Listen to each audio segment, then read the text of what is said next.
Hello students, I am Dr. Shobha Johari, Associate Professor in Botany at LBS Government College Kotputli. Recombinant DNA technology के अंतर्गत आपको पिछले lectures में मैंने DNA cloning methods के बारे में बताया था और उनसे कैसे cDNA लाइब्रेरीज़ या जीनोमिक लाइब्रेरीज़ बनाई जा सकती हैं वो बताया था। इसके अलावा रेस्ट्रिक्शन एंजाइम्स, उनके nomenclature and different types of vectors के बारे में भी बताया था। तो ये सारे जो है टूल्स हैं जो कि रिकॉम्बिनेंट डीएनए टेक्नोलॉजी में काम में आती हैं। लेकिन इस प्रोसेस को पूरा करने के लिए जो हमें स्टेप्स फॉलो करने होते हैं, उन स्टेप्स को एक बार फिर से रिवाइज कर लेते हैं। यहाँ पर ये स्टेप्स हैं। फर्स्ट स्टेप आता है production and isolation of DNA fragment to be cloned. इस स्टेप का मतलब हुआ कि जिस डीएनए को हम किसी होस्ट में या दूसरे सेल में डालना चाहते हैं उसको हमें आइसोलेट करना आना चाहिए, उसको पहचानना भी आना चाहिए और उसको आइसोलेट करना आना चाहिए। और इसी के लिए आपको मैंने डिफरेंट एंजाइम्स एंड वेक्टर्स के बारे में पिछले लेक्चर्स में बताया था। सेकेंड स्टेप है जिसके बारे में आज हम थोड़ा डिटेल में पढ़ेंगे, इंसर्शन ऑफ आइसोलेटेड जीन या DNA into a suitable vector to obtain the recombinant DNA. अब ये जो हमने जीन आइसोलेट कर लिया है या डीएनए फ्रेगमेंट आइसोलेट कर लिया है, इसको हमें एक सूटेबल वेक्टर से जोड़ना आना चाहिए जिससे कि एक रिकॉम्बिनेंट डीएनए हम प्राप्त कर सकें। रिकॉम्बिनेंट डीएनए का अर्थ होता है दो डिफरेंट स्पीशीज़ के जीन्स या डीएनए आपस में जब कंबाइन हो जाएंगे तो रिजल्टेंट डीएनए रिकॉम्बिनेंट डीएनए कहलाएगा। आगे के स्टेप्स एक बार रिवाइज कर लेते हैं। Introduction of recombinant DNA into a suitable organism or cell, usually E. coli cell called as host। ये जो रिकॉम्बिनेंट डीएनए हमने बनाया है इसको फिर किसी सूटेबल ऑर्गेनिज्म या सेल के अंदर भी डालना होता है, और जिस सेल के अंदर हम इस रिकॉम्बिनेंट डीएनए को डालेंगे उस सेल को होस्ट सेल कहा जाता है। फोर्थ स्टेप में आता है selection of transformed host cell and identification of the clone containing the desired gene या डीएनए। जब एक होस्ट सेल में हमने अपने डिज़ायर्ड डीएनए को डाल दिया है तो डाल तो दिया, लेकिन अब उसको पहचानेंगे कैसे कि डल गया है या नहीं डल गया है। तो उस प्रोसेस उसको पहचानने के लिए कंप्लीट प्रोसेसेस होते हैं और उनकी बेस पे सिलेक्शन किया जाता है कि कौन सी सेल या कौन से होस्ट सेल में डीएनए ट्रांसफॉर्म हो चुका है। तो ये सिलेक्शन ऑफ ट्रांसफॉर्म सेल भी एक स्टेप होता है रिकॉम्बिनेंट डीएनए टेक्नोलॉजी के अंतर्गत। उसके बाद में स्टेप आएगा मल्टीप्लिकेशन या expression of the induced gene in the host. जिस जीन को हमने होस्ट सेल में डाला है उसका उस सेल में मल्टीप्लिकेशन होना चाहिए या उसका एक्सप्रेशन होना चाहिए। मल्टीप्लिकेशन का अर्थ हुआ कि उस होस्ट के डीएनए के साथ साथ ये रिकॉम्बिनेंट जो हमने डीएनए डाला है वो भी मल्टीप्लाई होना चाहिए। एंड एक्सप्रेशन का अर्थ होता है जो डिज़ायर्ड प्रोडक्ट हम चाहते हैं वो हमें उन जीन्स द्वारा मिलना चाहिए। सिक्स स्टेप है where needed transfer and expression of the gene into another organism. इस स्टेप के अनुसार जहाँ भी आवश्यकता हो तो इस रिकॉम्बिनेंट डीएनए को हम किसी दूसरे ऑर्गेनिज्म में डाल सकें, तब ही ये पूरी टेक्नोलॉजी सक्सेसफुल होगी। तो ये देखिए मुख्य रूप से ये 6 स्टेप्स होते हैं रिकॉम्बिनेंट डीएनए टेक्नोलॉजी के अंतर्गत। तो फर्स्ट स्टेप के बारे में आपको बताया ही था मैंने, रेस्ट्रिक्शन एंजाइम्स एंड वेक्टर्स के बारे में। तो आज सेकंड स्टेप देख लेते हैं। सेकंड स्टेप है इंसर्शन ऑफ आइसोलेटेड जीन या DNA into a suitable vector. For this step, vector is to cut open with the same restriction enzyme from which DNA fragment to be cloned is cleaved। तो ये हमें ध्यान में रखना चाहिए कि जिस एंजाइम से हम डिज़ायर्ड डीएनए फ्रैगमेंट को कट करते हैं उसी रेस्ट्रिक्शन एंजाइम से वेक्टर को भी हमें कट करना होगा जिससे कि सेम सीक्वेंसेस ओरिजिनेट हों। उसी एंजाइम से दोनों को कट करना होता है, सेम रेस्ट्रिक्शन एंजाइम यूज़ किया जाना चाहिए। इसके बाद में आता है Vector is cleaved with a restriction enzyme that has a single unique target site located in the sequence where the DNA is to be integrated. अब जो हमें वेक्टर क्लीव किया जाना है उसको क्लीव करने के लिए ऐसा रेस्ट्रिक्शन एंजाइम यूज़ करना चाहिए जिसका जो कि एक यूनिक रिकॉग्निशन साइट पहचानता हो, और ये यूनिक रिकॉग्निशन साइट उसी डीएनए फ्रेगमेंट में प्रेजेंट होनी चाहिए जो कि जहाँ पर हमें उस डीएनए फ्रेगमेंट को इंटीग्रेट करना है, तो उसी सेगमेंट में होस्ट के डीएनए में वो रिकॉग्निशन साइट होनी चाहिए.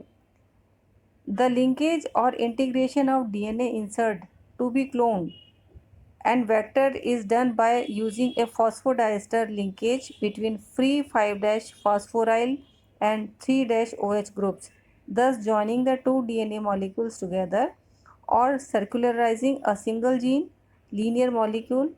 Thus linkage creates a chimeric or recombinant or hybrid vector. ये जो लिंकेज है या डीएनए इंसर्ट को जिस वेक्टर में हमें इंटीग्रेट कराना है उसमें हमें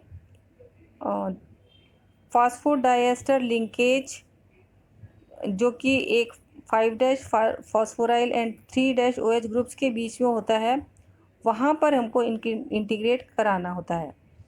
इससे दो डीएनए मॉलिक्यूल्स आपस में जुड़ जाएंगे, सर्कुलराइज हो जाएंगे, और इस तरह से एक जो डीएनए बनेगा, कंप्लीट डीएनए बनेगा, वो एक शिमरिक होगा. शिमरिक का अर्थ होता है कि दो डिफरेंट डीएनए आपस में मिल गए हैं, और इसको हम हाइब्रिड डीएनए या वेक्टर भी कह सकते हैं.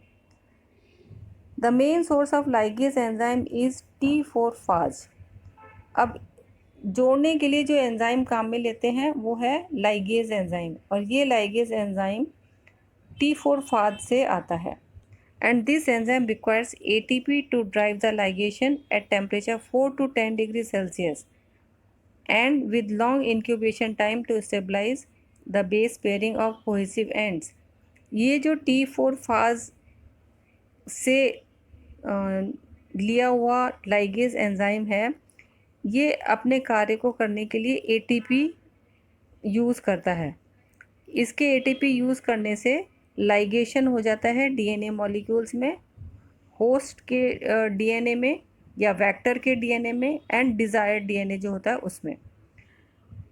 ये लाइगेशन के लिए 4 से 10 डिग्री सेल्सियस के बीच का टेम्परेचर चाहिए, और ये लाइगेशन परमानेंट हो या स्टेबलाइज रहे, इसके लिए इनको बहुत लंबे समय तक इंक्यूबेट करना चाहिए, जिससे कि इनके बीच की बेस पेयरिंग अच्छे से हो सके. T4 DNA ligase has the ability to join blunt ends of DNA together but with high enough concentrations of DNA and enzyme. T4 DNA ligase में DNA के blunt ends को जोड़ने की क्षमता होती है. blunt ends का मतलब होता है कि DNA के दोनों सिरे बराबर से कटे हुए हों.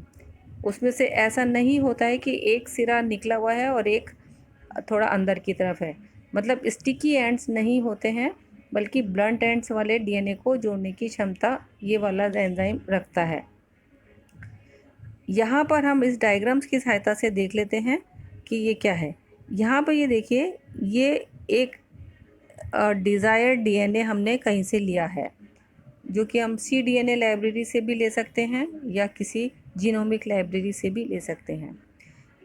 ये जो डीएनए है, ये जिस रेस्ट्रिक्शन एंजाइम से कट किया गया है, उसी रेस्ट्रिक्शन एंजाइम से ये जो वेक्टर है, इस वेक्टर को भी उसी एंजाइम से कट किया जाएगा. ये देखिए,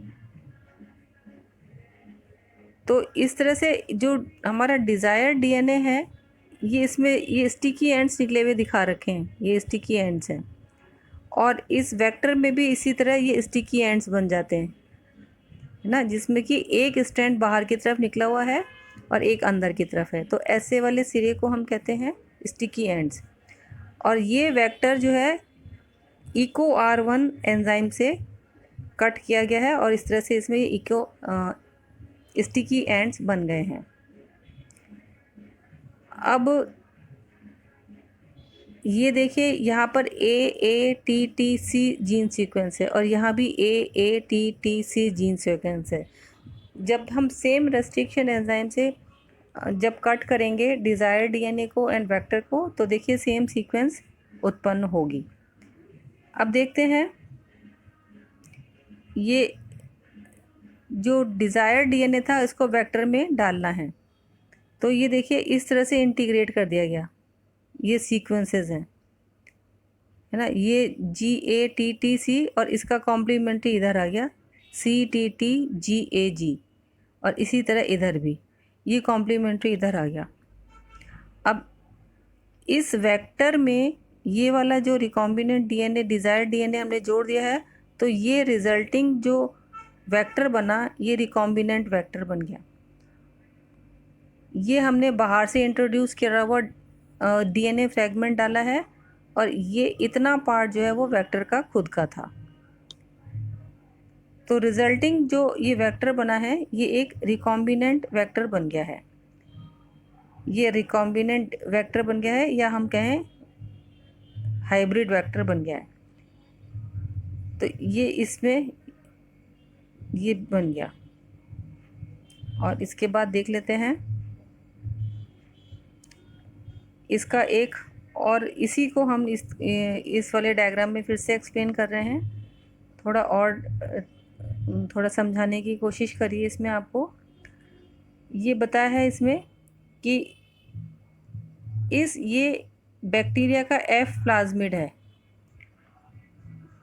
और इसमें LAC-Z जीन है और इसको एक रेस्ट्रिक्शन एंजाइम से ट्रीट किया गया है। यहाँ पे कट लगेगा, तो ये देखिए इसमें ये कट लग गया है, इधर ये कट लग गया से ये खुल गया। अब ये जो F प्लाज्मिड है, इस प्लाज्मिड में हमें ये वाला अपना डिज़ायर्ड DNA फ्रेगमेंट डालना है। ये जीन ऑफ इंटरेस्ट है, इस cut open using restriction enzyme. जिस एंजाइम से इस जीन को कट किया था उसी से ही इस वाले बैक्टीरियल प्लाज्मिड को भी कट किया गया है। अब दोनों को कंबाइन कर दिया, तो देखिए ये रिजल्टिंग ये बन गया वेक्टर जिसमें कि जीन ऑफ इंटरेस्ट भी है। और ये जो F फैक्टर है इसको हमने इस बैक्टीरियल सेल में डाल दिया। ये जो सेल है ये बैक्टीरियल सेल है और इसमें ये प्लाज्मिड है। ये वाला बैक्टीरिया का खुद का जीनोम है। और अब इस बैक्टीरियल सेल को हम ऐसे मीडियम पे ग्रो करते हैं जिसमें कि ये जो हमने जीन ऑफ इंटरेस्ट डाला है उसमें रेजिस्टेंस हो। सपोज़ ये जो पेट्री प्लेट में जो मीडियम है उसमें कोई एंटीबायोटिक है और उस एंटीबायोटिक को रेजिस्ट करने का जीन हमने इसमें यहाँ पे डाला हुआ है, तो इस बैक्टीरिया में जो प्रेजेंट ये जो मीडियम है इसमें ये बैक्टीरियल कॉलोनीज़ ग्रो कर जाएंगी क्योंकि हमने डिज़ायर्ड जीन डाल दिया है जिसमें कि एंटीबायोटिक रेजिस्टेंट जीन प्रेजेंट है। तो रिजल्टिंग कॉलोनी में हमें जो सेल्स ग्रो करती हुई दिखाई देंगी वो ट्रांसफॉर्म्ड सेल्स होंगी। तो इस तरह से देखिए रिकॉम्बिनेंट DNA टेक्नोलॉजी में डिज़ायर्ड जीन का इंटीग्रेशन इनटू द वेक्टर इस तरह से किया जाता है।